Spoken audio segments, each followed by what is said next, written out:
সব জল্পনা কল্পনার অবসান ঘটিয়ে ইনকিলাব মঞ্চের নজিরবিহীন ঘোষণায় তোলপাড়। এই প্রথম বাংলাদেশে ইনকিলাব মঞ্চ আমরা যেটা চেয়েছি সেই ঘোষণা দিয়েছে। পুরো জাতি ঐক্যবদ্ধ, সর্বদলীয় সমাবেশ, সবকিছু হবে, আর অনেক কিছু দেখবেন, কিন্তু বিএনপি বাদে। বিএনপি হয়তো বা সর্বদলীয় সমাবেশে আসছে বা আসবে, এটা আমার আলোচ্য বিষয় না। কিন্তু ইনকিলাব মঞ্চের বা এই মুহূর্তে বাংলাদেশপন্থীদের যে আসল রাজনীতি, এই জায়গায় বিএনপি বাদে পুরো জাতি রেডি। আসল রাজনীতিটা কি দেখেন, এটা ইনকিলাব মঞ্চ ধরতে পেরেছে। শরীফ ওসমান হাদি নেতাতে কি, হাদির যারা সহকর্মী আছে এরা সবাই এটা ধরতে পেরেছে, এটা এস্টাবলিশ করছে, এবং আগামীর বাংলাদেশের, নতুন বাংলাদেশের যুদ্ধ এটা নিয়ে। বাংলাদেশে আরেকটা বিপ্লব হাতছানি দিচ্ছে, আমরা চোখের সামনে দেখতে পাচ্ছি। তো এই বিপ্লবের ভিত্তিপ্রস্তর স্থাপন করছে ইনকিলাব মঞ্চ। কি সেটা? কথা ক্লিয়ার। দেখেন ইনকিলাব মঞ্চের ঘোষণাটা দেখেন, এই ঘোষণা বাংলাদেশে কেউ আগে দিতে পারেনি, এই জন্য নজিরবিহীন বলেছি। শরীফ ওসমান হাদির উপর হামলাকারীদের আশ্রয় দিলে ভারতীয় দূতাবাসের কার্যক্রম বন্ধের হুঁশিয়ারি ইনকিলাব মঞ্চের। ভারতীয় দূতাবাস অভিমুখে মিছিল হয়েছে, ঘেরাও কর্মসূচি হয়েছে, কিন্তু এইভাবে কেউ বলতে পারেনি যে ভারতীয় দূতাবাস বাংলাদেশে চলতেই দেবে না, আমরা বন্ধ করে দেব। বন্ধ করে দিতে পারে সরকার, কিন্তু ইনকিলাব মঞ্চ বলছে যে বাংলাদেশপন্থী জনগণকে নিয়ে আমরা বন্ধ করে দিব। চিন্তা করেছেন ঘোষণাটা কি? এটি বাংলাদেশে আসল রাজনীতি। ইনকিলাব মঞ্চ ধরতে পেরে যে এই যে যত বিশৃঙ্খলা দেখেন বাংলাদেশে, এটা সবকিছুর পেছনে ভারত দায়ী। এটা স্পষ্ট হয়ে গেছে। ভারতের লোকজন, শরীফ ওসমান হাদির, ভারতের বলতে ভারত সরকারের সাথে রিলেটেড লোকজন, রয়ের সাথে রিলেটেড লোকজন ওসমান হাদিকে গুলি করার পর তারা উল্লাস করছে যে ভারতের শত্রুকে খতম করে দিয়েছি আমরা, এবং যিনি গুলি করেছে সে আমাদের এজেন্ট, এগুলো বলছে। তো দর্শক, অতএব স্পষ্ট হলো যে আমাদের মূল শত্রু ভারত। নির্বাচন বানচাল করা, এই যে শেখ হাসিনাকে আশ্রয় দিয়ে শেখ হাসিনা যেসব কথাবার্তা বলছে, সরাসরি বাংলাদেশে হত্যার হুমকি দিচ্ছে, হত্যা করার নির্দেশ দিচ্ছে, দলীয় নেতা কর্মীদের বলে দিচ্ছে যে তোমরা বিএনপি জামাতকে হত্যা করো, এই সমন্বয়কদের যেখানে পাও হত্যা করো, আর ভারত তাকে আশ্রয় দিচ্ছে। চিন্তা করেছেন আমাদের মূল শত্রু কে? এতে কোনো দ্বিধা আছে? এখনো এই যে বিভাজন যে দেখেন, এই যে বিএনপি জামাতকে রাজাকার বলে গালি দিয়ে বিভাজন সৃষ্টি করে, অনৈক্য সৃষ্টি করে, এই গালিটা কার কারণে দেয়? ভারতের কারণে দেয়। কার বুদ্ধিতে দেয়? ভারতের বুদ্ধিতে দেয়। এই গালিটা শিখিয়েছে কে, আবিষ্কার করেছে কে? ভারত। রাজনীতিতে যা কিছু দেখেন, এমনকি ছোট গ্রামগঞ্জে স্যাঁচরা মারামারি, ওটার জন্য ভারত দেয়। কিভাবে? বিএনপির লোকজন জামাতকে মারে কি বলে? যে রাজাকার বলে, রাজাকারদের দল। এখন রাজাকারদের দল এই গালিটা শিখিয়েছে কে? ভারত। অবশ্য বিএনপি কোনোদিন তো এই কাজ করেনি, এখন করছে। তাহলে বাংলাদেশের যত সংকট, শরীফ ওসমান হাদির উপর গুলি করা থেকে শুরু করে নির্বাচন বানচাল চেষ্টা, বিশৃঙ্খলা, সন্ত্রাস, প্রত্যেক দিন দুই একটা বাসে আগুন দেওয়া, এগুলো সব কিছুর পেছনে ভারত দেয়। ভারত থেকে সরাসরি এগুলো জাহাঙ্গীর কবির নানক বা আওয়ামী লীগের লোকজন এরা নিয়ন্ত্রণ করছে, তারা টাকা পাঠাচ্ছে। এটি চট্টগ্রামের শাহজাহান চৌধুরী বলেছিলেন, জামাত নেতা, ভারত থেকে এগুলো বস্তায় বস্তায় টাকা আসছে, অস্ত্র আসছে। ইনকিলাব মঞ্চের আহ্বায়ক শরীফ ওসমান হাদির উপর হামলাকারীরা যদি ভারতে পালিয়ে গিয়ে থাকে এবং ভারত সরকার যদি তাদের আশ্রয় দেয় বা ফেরত না দেয়, তাহলে বাংলাদেশে ভারতীয় দূতাবাসে কোনো কার্যক্রম পরিচালনা করতে দেওয়া হবে না। বক্তব্যটা দেখেন, আমরা সম্পর্ক চাই না, থাকা উচিত না, এগুলো কিন্তু কেউ বলছে না। যে ভারতীয় দূতাবাসের কার্যক্রম পরিচালনা করতে দেওয়া হবে না, গায়ের জোরে বন্ধ করে দিব। ভারতের বিরুদ্ধে আমাদের যুদ্ধ, দূতাবাস বন্ধ করে দেওয়া হয় কার বিরুদ্ধে? চূড়ান্ত শত্রুর বিরুদ্ধে। ভারত আমাদের শত্রু, বাংলাদেশ বন্দীদের লড়াই এইটা। চ্যালেঞ্জ দিয়ে বলছি, বিএনপি কোশ্চিন কালো এই কথা বলতে পারবে না।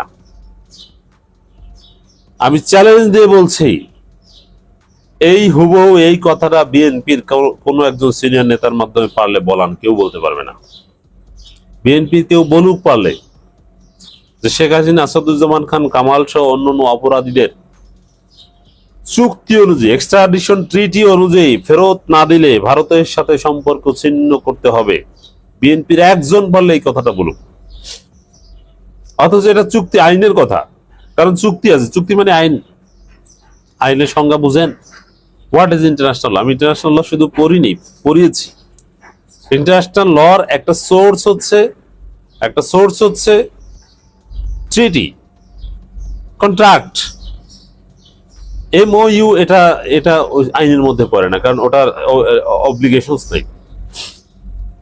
তো ভারতের সাথে যে ট্রিটি, এক্সট্রাডিশন ট্রিটি, ওটা আইন, ওটা একটা আইন, অব্লিগেটরি। সেই জায়গায় বিএনপি কেন এই আইনের কথা বলতে পারবে না? শেখ হাসিনার ফাঁসির রায়কে কেন্দ্র করে একটা টু শব্দ করতে পারলেন না তারেক রহমান, আর বিএনপি ভারতের বিরুদ্ধে কথা বলে। বিএনপি চলেই তো ভারতের কথায়, ভারতের ন্যারেটিভই তো বিএনপির রাজনীতি। বিএনপি তো মনেই করছে যে ভারত তাদেরকে ক্ষমতা এনে দিবে।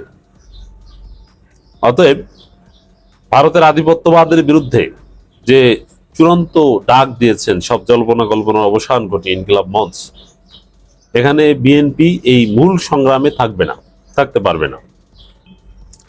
অতএব আমাদের বাংলাদেশপন্থী আসল রাজনীতি ভারতকে শায়েস্তা করার রাজনীতি, এই বিপ্লবটা লাগবে। এখন ভারতকে শায়েস্তা করা, আমরা তো 5 আগস্ট ভারত থেকে স্বাধীন হয়েছে, ভারত থেকে স্বাধীন হলো, ভারতকে শায়েস্তা করতে পারিনি। কারণ শায়েস্তাটা কিভাবে করা যায়? শায়েস্তা করার থিওরি একটাই, সেটা হচ্ছে হাসিনাকে ফেরত দিতে হবে এবং হাদির উপর গুলিকারীদের ধরে ফেরত দিতে হবে, কামালকে ফেরত দিতে হবে, আওয়ামী লীগ নেতাদের ফেরত দিতে হবে। যদি না দেয়, ভারতের সাথে বাংলাদেশি কূটনৈতিক সম্পর্ক থাকবে না। আমি একদিন আগে বলেছিলাম, আপনারা শুনেছেন, ভারতের সাথে বাংলাদেশের কূটনৈতিক সম্পর্ক থাকবে না, প্রয়োজনে ছিন্ন করতে হবে। ক্লিয়ার কথা। এই কথা ইনকিলাব মঞ্চ বলেছে। এজন্য বাংলাদেশে আমাদের আগের বিপ্লবকে পূর্ণতা দিতে যে আরেকটা ছোটখাটো বিপ্লব দরকার, এইটার মূল পয়েন্ট হচ্ছে ইনকিলাব মঞ্চ এটা বলেছে, ভারতীয় দূতাবাস বন্ধ করে দেয়া, ভারতের সাথে সম্পর্ক ছিন্ন করা। তাহলে ভারত লাইনে আসবে। ভারতের সাথে সম্পর্ক ছিন্ন করা, প্রেসারাইজ করা, এগুলোর মধ্য দিয়ে হাসিনাকে ফেরত আনার চেষ্টা করতে হবে, যাতে ভারত এই সম্পর্ক ছিন্ন করা ঘোষণা দিলে, প্রণয় বর্মাকে পার্সোনা নন গ্রাটা ঘোষণা করলে, বা এগুলোর ভয়ে হাসিনাকে, কামালকে ফেরত দেয়, ওসমান হাদির উপর গুলিকারীদের ফেরত দেয়। তো দর্শক, জামাত, এনসিপি, চরমনাই থেকে শুরু করে ইসলামপন্থী জনতা, ইনকিলাব জনতা, 24-এর পক্ষের জনতা, তারা এই ঘটনা ঘটাবে। ভারতকে বাধ্য করতে হবে। আমরা চাই ইনকিলাব মঞ্চ এই উদ্যোগ নেবে, সরকারকে বাধ্য করবে, টাইম ঠিক করে দিবে, এই কয়েকদিনের মধ্যে হাসিনাকে ফেরত দিতে হবে, ফেরত নেওয়ার উদ্যোগ নিতে হবে। যদি না নেয়, তাহলে প্রথমে ভারতের দূতাবাস ঘেরাও কর্মসূচি, তারপরে ভারতের দূতাবাসে আমরা তালা মেরে আসবো। সরকার যদি মান সম্মান বাঁচাতে চায়, ইন্টারন্যাশনাল প্রোটোকল, ডিপ্লোম্যাটিক ইমিউনিটি যেটা আছে ভিয়েনা কনভেনশন 1961 অনুযায়ী, ওইটা যদি সরকার আপহোল্ড করতে চায়, তাহলে আগে ভাগে যেন ভারতের দূতাবাসকে বলে দেয় যে তোমরা বাড়ি যাও, বন্ধ। আর যদি না হয়, জনগণ কিন্তু দূতাবাসের নাট বল্টু খুলে ধোলাই খালে বিক্রি করবে। অতএব ভারতের বিরুদ্ধে, ভারতের আধিপত্যবাদের বিরুদ্ধে এই লড়াই আমরা ইনকিলাব মঞ্চের সাথে, এইটাই হচ্ছে আসল রাজনীতি আমাদের। তো আপনার কাছে কি মনে হয় যে গোয়েন্দা সংস্থার কাছে কি কোনো রিপোর্ট ছিল না? আমরা এরপরে বিভিন্ন জনের ফেসবুক স্ট্যাটাসে দেখতে পাচ্ছি যে ডিজিএফআই বা এনএসআই কি করেছে, তারা কেন খবর ঠিকমতো পায়নি, এর ধরনের ইনফরমেশন ছিল কিনা। আবার আরেকজনের ফেসবুকে আমরা দেখতে পাই উনি অনেক ইনফরমেশন দিচ্ছে যেটা গোয়েন্দা সংস্থার কাছে থাকার কথা। তো আপনার কাছে বাংলাদেশের গোয়েন্দা সংস্থার কোনো সংশ্লিষ্টতা বা আর্মিদের কোনো সংশ্লিষ্টতা পান কিনা এটার মধ্যে? আচ্ছা, সুন্দর একটা প্রশ্ন করেছেন। এটার জন্য একটা আলাদা অনুষ্ঠান হওয়া উচিত। আমি তো এমনি লম্বা করতে চাই না, বাট আজকে একটা বিশেষ প্রয়োজনে, দেশের এরকম একটা ক্রান্তি লগ্নে বিশেষ ঘটনায় ভিডিও লম্বা হলে করার কিছু না, আই ডোন্ট মাইন্ড ইদার। যারা দেখার দেখবেন, যাদের আগ্রহ নাই দেখবেন না, but you and I are doing our job. So আপনি যে সুন্দর প্রশ্নটা করেছেন, এই প্রসঙ্গের শুরুতে আমার বলতে হয়, এই ধ্বংসটা হাসিনা এবং ভারত করেছে। আজকে সশস্ত্র বাহিনীতে যা হয় সেনানিবাসের ভিতরে, সেনা সদরের ভিতরে, নৌ সদরে, বিমান সদরে, হেডকোয়ার্টার, মানে ইউ আন্ডারস্ট্যান্ড, আমাকে একজন অবসরপ্রাপ্ত অফিসার, নট অনলি অবসরপ্রাপ্ত অফিসার হিসেবে, আমি যদি একজন চাকুরিরত অফিসার হই,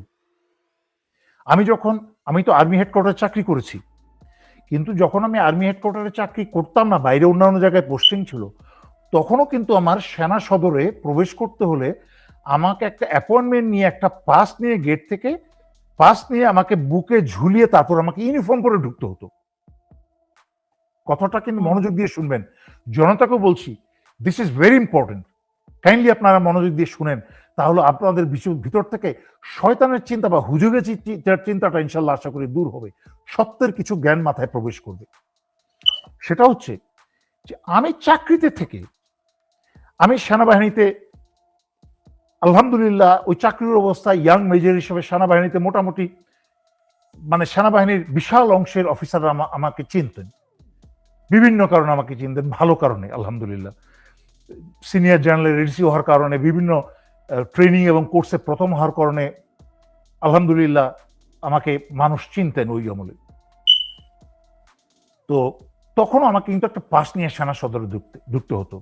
কিন্তু এখন সেনা সদরের ভিতরে সেনা প্রধান, নৌবাহিনী প্রধান, বিমান বাহিনী প্রধান, অফিসের ভিতরে যেখানে হাতে গুনে 2-3টা লোক, 4টা লোক, অত্যন্ত একান্ত ব্যক্তিগত লোক, তাদের স্বাক্ষরিত বিষয়গুলা সাইন হওয়ার সাথে সাথে বাংলাদেশের যদু, মধু, কদু, আদার ব্যাপারী সবাই ফেসবুকে স্ট্যাটাস দিয়ে দিচ্ছে, এতটা বিমান কেনার চুক্তি হয়ে গেছে, এতটা অস্ত্র কেনার চুক্তি হয়ে গেছে, মানে এখন সাইন হয়েছে, এখনই সেটা সোশ্যাল মিডিয়াতে চলে আসছে। বাংলাদেশে মানে আপনি এক নাম্বার হচ্ছে এইটা বাংলাদেশের স্বৈরাচারী শেখ হাসিনার আমল থেকে একটা কালচার হয়ে গেছে।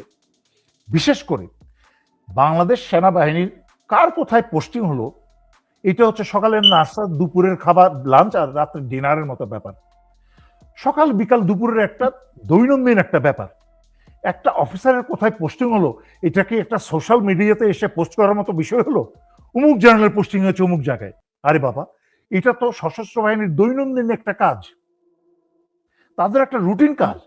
এটা নিয়ে আপনার সোশ্যাল মিডিয়াতে তো বারবারই করছেন কেন? এটার পিছনে আবার দেখা যাচ্ছে কয়েক লাখ ফলোয়ার, মানে লাইক, লাভ দিয়ে দিয়েছেন। আরে বাপ রে বাবা, এক একটা উস্তাদের উস্তাদ। Mind your bloody own business.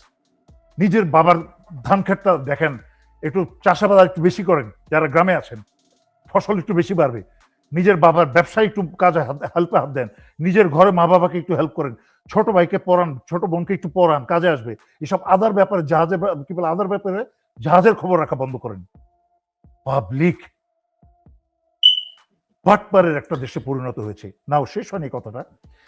তৃতীয়ত, দেশে একটা আইন আছে, যেই আইনে বাংলাদেশের সশস্ত্র বাহিনীর কোন চুক্তি পাবলিকে প্রকাশ করা দেশদ্রোহিতা, এবং সে আইনে কিন্তু সরকার তার বিরুদ্ধে মামলা দিয়ে তাকে কিন্তু বিচারের আয়তায় নেওয়া উচিত। এটা কিন্তু সরকারের দায়িত্ব। কিন্তু এই মাজা ভাঙা, কোমর ভাঙা সরকারের কোনো এই ব্যাপারে কোনো খবরই নাই। দ্বিতীয়ত, সর্বপ্রথম এটা সশস্ত্র বাহিনী এবং এটা গোয়েন্দা বাহিনীরও দায়িত্ব যে এই খবরগুলো প্রকাশ করছে কারা, তাদের। এখন গোয়েন্দা বাহিনীর কথায় আসি। বর্তমানে যে ডিজিএফআই আছে, আমি তাকে চিনি। হাসিনার আমলে যেসব ডিজিএফআই ছিল তার থেকে হাজার গুণে ভালো মানুষ। ইয়েস, আমরা কেউ তুলসী পাতায় ধোয়া না, আমরা সবাই মানুষ, কম বেশি বিতর্কিত কোথাও না কোথাও থাকবেই, ইটস ওকে। বাট জাহাঙ্গীর একজন ভদ্র, মার্জিত এবং ভালো মানুষ আমার জানার মতে। এবং সমস্যা হচ্ছে কি জানেন, ডিজিএফআই, হাসিনার আমলের ডিজিএফআইরা মানে পুরা মাস্তান হয়ে গিয়েছিল।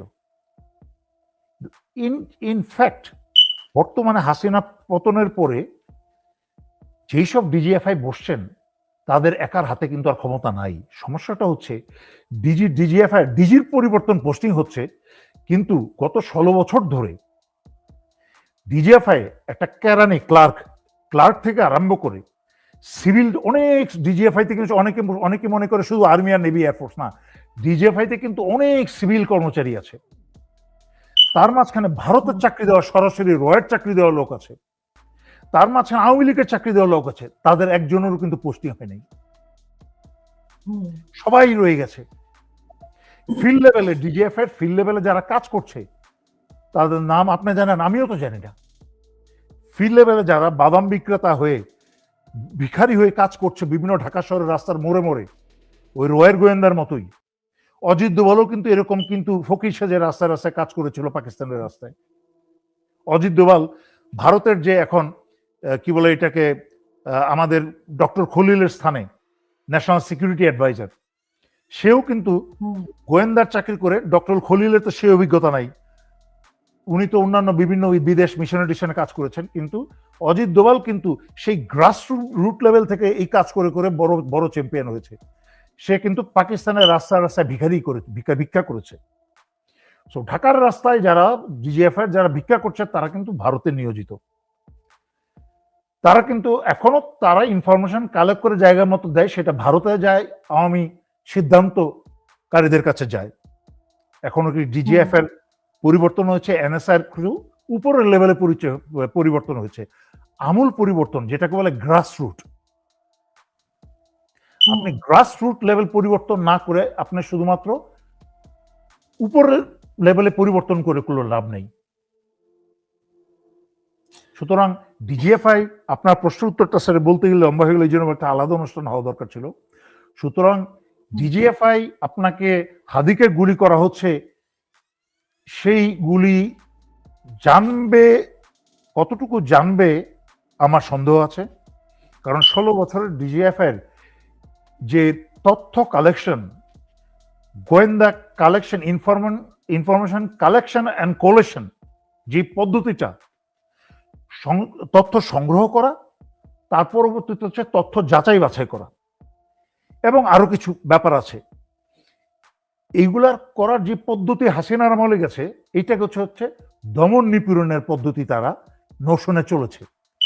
তারা জাতীয় নিরাপত্তার নোশন তাদের অনেক আগেই চলে গেছে। কোন বিষয়টা জাতীয় নিরাপত্তার, কোন বিষয়টা একটা দেশের নিরাপত্তার, যেমন হাদিকে গুলি করা একটা জাতীয় নিরাপত্তার বিষয়। উন্মুক্তভাবে একটা দলের নেতা বা স্বতন্ত্র প্রার্থী যদি সে নির্বাচনী প্রচারণা না চালাতে পারে, এইটুকু নিরাপত্তা যদি তার না থাকে, তাহলে বাংলাদেশের কোন নিরাপত্তা বাহিনী কাজ করছে না বা পারছে না, পুলিশ কাজ করছে না বা পারছে না। দুইটাই দুঃখজনক। এখানে একজন প্রশ্ন করেছে ডিজিএফআই কি তার দায় এড়াতে পারে কিনা। তো এই ধরনের পরিস্থিতি যদি বারবার ঘটতে থাকে, তাহলে কি আপনি মনে করেন যে নির্বাচন হতে পারে এরকম পরিস্থিতি? মানে নির্বাচনকে প্রস্তুত বা নির্বাচনে না হওয়ার জন্য তো আসলে এরকম পরিস্থিতি ক্রিয়েট হবে, এটা আগে থেকেই জানা। এরকম কয়েকটা যদি হয়, ঘটনা ঘটে, তাহলে কি নির্বাচন আসলে হবে কিনা এরকম সন্দেহ তো সবার আজকে দেখা দিয়েছে। আপনি বলেন, আপনাকে আমি বলি নাই যে নির্বাচন না হওয়ার অনেক সম্ভাবনা বেশি, না হওয়ার 101টা কারণ আছে, কিন্তু আমি বড় বড় কারণগুলো দেখিয়েছি। তার মাঝখানে মানে ঢালাওভাবে একটা বলেছি যে আইন শৃঙ্খলার অত্যন্ত দুর্বলতার কারণে নির্বাচন পরিচালনা করার জন্য যে একটা আইন শৃঙ্খলা, একটা যেটাকে বলে লেভেল প্লেইং ফিল্ড, হাসিনার আমলে তো এককভাবে আওয়ামী লীগ নির্বাচন নিজেদেরকে জয়ী ঘোষণা করত। সেখানে নির্বাচন বিএনপি সবসময় নির্বাচন বর্জনই করেছে। মির্জা ফখরুল মধ্যরাতে ব্যালট বক্স করে আওয়ামী লীগ নির্বাচন জয়ী করেছে। মির্জা ফখরুল উনার কি বলে উত্তরবঙ্গে বসেছে সকাল 10টায়, নির্বাচন যেভাবে হয়েছে তাতে আমি সন্তুষ্ট। So you need to understand এই জিনিসগুলা, যে বাংলাদেশে নির্বাচন পরিচালনা করার মতো একটা লেভেল প্লেইং ফিল্ড বা আইন শৃঙ্খলার তো একটা ফিল্ড, জনগণ যে ভোট দিতে যাবে, জনগণের তো ভোটারও তো একটা নিরাপত্তার প্রয়োজন আছে, নিরাপত্তার বিষয় আছে। আপনি মনে করেন প্রার্থী যে দাঁড়িয়েছে তার বাদই দিলাম, কিন্তু যারা ভোট দিতে যাবে তারা যদি মনে করে ছাত্রলীগ বা বিএনপি এসে তাদেরকে মাইট দিবে, গুলি করবে বা এসে, তাদেরকে নিরাপত্তা প্রদান কে করবে? সরকার মুখে বলেই যাচ্ছে যে এত হাজার সশস্ত্র বাহিনী মাঠে থাকবে। আই আন্ডারস্ট্যান্ড সশস্ত্র বাহিনী বা মাঠে কিভাবে কাজ করে, আমি 2টা নির্বাচন করেছি, সো আই নো। তাও কি যখন দেশপ্রেমিক সশস্ত্র বাহিনী ছিল, যখন তো সশস্ত্র বাহিনী কলুষিত হয় নাই কোনো রাজনৈতিক দলের দ্বারা, সেই আমলে নির্বাচন করেছি গ্রামাঞ্চলে এবং ঢাকা শহরে। সুতরাং আর কে ভালো জানে, কোনো নেতাকে কোনো মন্ত্রী মিনিস্টারকে সুবিধা দিতে যাই নাই। যাই হোক, সুতরাং মুদ্রা কথা হচ্ছে নির্বাচন পরিচালনা করা বা অনুষ্ঠিত হওয়ার মতো আইন শৃঙ্খলার পরিস্থিতি দেশে নাই। নির্বাচন পরিচালিত হওয়ার মতো যে দলের মাঝখানে একটা ভারসাম্য আনা, যেন দলে দলে মারামারি না হয়, সেই ধরনের একটা পরিস্থিতি সৃষ্টি করার মতো ক্ষমতা ডক্টর মোহাম্মদ ইউনূসের নাই। সবকিছু মিলে আমি এখনো বলছি নির্বাচন হয় কিনা আমার সন্দেহ, আর হলে সেই নির্বাচন টিকে কিনা আমার সন্দেহ।